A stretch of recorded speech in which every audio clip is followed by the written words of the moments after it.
Axiom 4 మిషన్లో భాగంగా మరో ముగ్గురు వ్యోమగాములతో కలిసి రోదసి యాత్రకు వెళ్లిన భారత వ్యోమగామి శుభాంశు శుక్లా రికార్డు సృష్టించారు. రాకేష్ శర్మ తర్వాత అంతరిక్షంలో అడుగుపెట్టనున్న రెండో భారతీయుడిగా, అంతర్జాతీయ అంతరిక్ష కేంద్రానికి చేరనున్న తొలి భారతీయుడిగా రికార్డులకెక్కనున్నారు. ఈ మధ్యాహ్నం 12 గంటల 1 నిమిషానికి స్పేస్ ఎక్స్ కు చెందిన ఫాల్కన్ 9 రాకెట్ నింగికి దూసుకెళ్లింది. భారత అంతరిక్ష చరిత్రలో మరో కొత్త అధ్యాయం మొదలైంది. అంతరిక్ష వినువీధుల్లో భారత కీర్తి పతాక రెపరెపలాడే అపురూప ఘట్టం ఆవిష్కృతమైంది.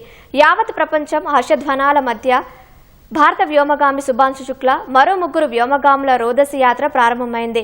భారత కాలమానం ప్రకారం నాసా కెనడీ స్పేస్ సెంటర్ నుంచి మధ్యాహ్నం 12 గంటల 1 నిమిషానికి స్పేస్ ఎక్స్ చెందిన ఫాల్కన్ 9 రాకెట్ నిప్పులు చిమ్ముకుంటూ విజయవంతంగా అంతరిక్షంలోకి దూసుకెళ్లింది. 4 దశాబ్దాల క్రితం రాకేష్ శర్మ తర్వాత అంతరిక్షంలో అడుగుపెట్టనున్న రెండో భారతీయుడిగా, అంతర్జాతీయ అంతరిక్ష కేంద్రానికి చేరనున్న తొలి భారతీయుడిగా శుక్లా రికార్డులకు ఎక్కనున్నారు. ప్రయోగం మొదలైన 10 నిమిషాల తర్వాత భూకక్షలోకి చేరినట్లు పేర్కొన్న శుక్లా ఈ సందర్భంగా అంతరిక్షం నుంచి దేశ ప్రజలను పలకరించారు.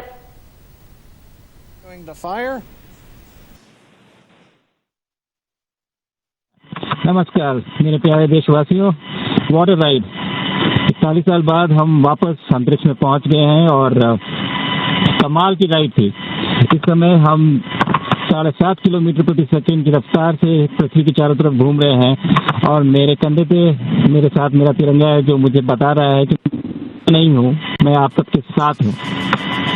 ये मेरी इंटरनेशनल स्पेस स्टेशन तक की जर्नी की शुरुआत नहीं है, ये भारत के ह्यूमन स्पेस प्रोग्राम की शुरुआत है और मैं चाहता हूं कि आप सभी देशवासी इस यात्रा का हिस्सा बने। आपका भी सीना दिल से चौड़ा होना चाहिए, आप भी उतना ही एक्साइटमेंट दिखाइए। आइए हम सब मिलकर भारत की इस ह्यूमन स्पेस प्रोग्राम की जर्नी की शुरुआत करें। धन्यवाद। जय हिंद, जय भारत। వాస్తవానికి ఈ ప్రయోగం మే 29న జరగాల్సి ఉన్నప్పటికీ వేర్వేరు కారణాలతో పలుమార్లు వాయిదా పడుతూ వచ్చింది. ఇవాళ కూడా ప్రయోగానికి కొన్ని నిమిషాల ముందు సమస్య తలెత్తగా శాస్త్రవేత్తలు దాన్ని సరిచేయడంతో ప్రయోగం షెడ్యూల్ ప్రకారం మొదలైంది. ఫాల్కన్ 9 రాకెట్ భూమి నుంచి బయలుదేరిన 28 గంటల తర్వాత రేపు సాయంత్రం 4:30 గంటలకు భూమికి 400 కిలోమీటర్ల ఎత్తులో ఉన్న అంతర్జాతీయ అంతరిక్ష కేంద్రం ISS తో అనుసంధానం కానుంది.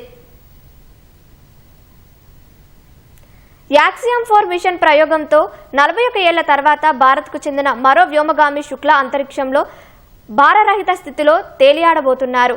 అంతకుముందు 1984లో సోవియట్ యూనియన్కు చెందిన ఇంటర్ కాస్మోస్ కార్యక్రమం కింద సోయూజ్ T-11 వ్యోమనౌకలో రాకేష్ శర్మ అంతరిక్షంలో 8 రోజుల పాటు ఉండి వచ్చారు. ఆ తర్వాత భారత్కు చెందిన శుభాంశు శుక్లా మళ్లీ రోదసి యాత్ర చేపట్టారు. యాక్సియం 4 మిషన్ కోసం ఇస్రో 550 కోట్లు ఖర్చు చేస్తోంది. భారత వ్యోమగామి శుభాంశు శుక్ల బృందం అంతర్జాతీయ అంతరిక్ష కేంద్రంలో 14 రోజుల పాటు ఉంటుంది. భారరహిత స్థితిలో పలు ప్రయోగాలు నిర్వహించడంతో పాటు ప్రధాని నరేంద్ర మోదీ, పాఠశాల విద్యార్థులు, ఇతరులతో అక్కడి నుంచి ముచ్చటిస్తోంది. 2027లో చేపట్టే మానవ సహిత యాత్ర గగన్యాన్కు శుక్ల అనుభవం ప్రయోగపడుతుందని ఇస్రో చెబుతోంది. ISSలో ఇస్రో తరపున ఆయన 7 ప్రయోగాలు చేయనున్నారు. దీర్ఘకాలం పాటు సాగే రోదసి యాత్ర సమయంలో పోషకాహారం, జీవనాధార వ్యవస్థల విషయంలో ముందడుగు వేయడానికి ఉద్దేశించిన ప్రయోగం కూడా ఇందులో ఉంది. భారరహిత స్థితి వల్ల ఎముకలు, కండరాలు, గుండె, రక్తనాళాలు, రోగనిరోధక వ్యవస్థపై ప్రభావాన్ని శోధిస్తారు. నాసా నిర్వహించే 5 ఉమ్మడి అధ్యయనాల్లో శుక్లా పాల్గొంటారు. మొత్తం మీద యాక్సియం 4 వ్యోమగాములు 31 దేశాలకు చెందిన 60 శాస్త్రీయ ప్రయోగాలు నిర్వహిస్తారు. తద్వారా ISSలో ఒకే మిషన్లో అత్యధిక సంఖ్యలో ప్రయోగాలు చేపట్టనున్నట్టుంది.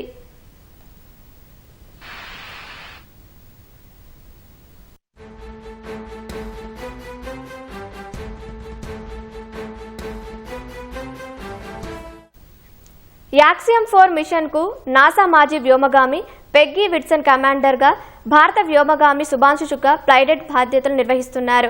ఈ మిషన్కు సంబంధించి శుభాంశు శుక్లా కీలక బాధ్యతలు నిర్వహించడంతో పాటు ఖచ్చితత్వంతో కూడిన పాత్ర పోషించనున్నారు. అంతరిక్షంలో శుక్లాను సుక్స్గా పిలవనున్నారు. యూరోపియన్ స్పేస్ ఏజెన్సీకి చెందిన పోలాండ్, హంగేరియాకు చెందిన వ్యోమగాములు స్లావోజ్ టిబోర్ కాప్ మిషన్ స్పెషలిస్ట్గా వ్యవహరిస్తారు. to the turbo pumps on board our Merlin vacuum engine on stage 2 in preparation for అమెరికాకు చెందిన వాణిజ్య అంతరిక్ష సంస్థ యాక్సియం స్పేస్ ఈ మిషన్ను నిర్వహిస్తోంది. భారత అంతరిక్ష పరిశోధన సంస్థ ఇస్రో, అమెరికా అంతరిక్ష సంస్థ నాసా, ఐరోపా అంతరిక్ష సంస్థలు భాగస్వామ్యం వహిస్తున్నాయి.